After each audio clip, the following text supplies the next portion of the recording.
At Glasgow, we develop nanoscale quantum detectors that can detect single light particles or photons faster and more accurately than any other type of detector.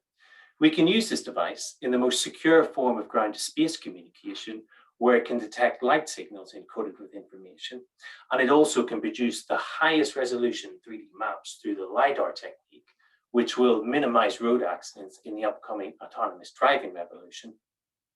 However, there is just one thing preventing the widespread use of this detector.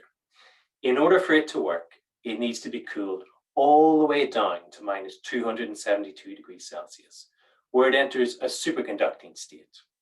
Now, this requires a cooling system, which you can see myself working on in the center image. Commercially available cooling systems are expensive, oversized, heavy, and provide far too much cooling for these tiny detectors. For these reasons, the cooling system is a major roadblock to these detectors being commercialized. Therefore, my project aims are to reduce the cooling system's size, weight, and power requirements in order for industry to adopt these detectors. Now, my solution for this is my custom-made microscale chip cooler, which you can see in the bottom right-hand side. I'm using the word chip because it'll be made using the exact same techniques used to make computer chips. This design consists of narrow channels for gas to circulate around, as it's being driven by a microcompressor to and from an expansion chamber where the cooling takes place.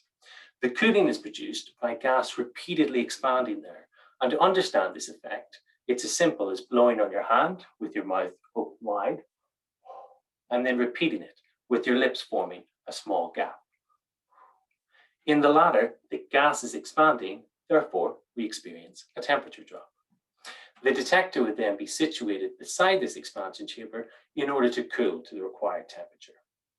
This new design drastically reduces the size, weight, and power requirements of the cooling system and costs a fraction of what the currently available options do.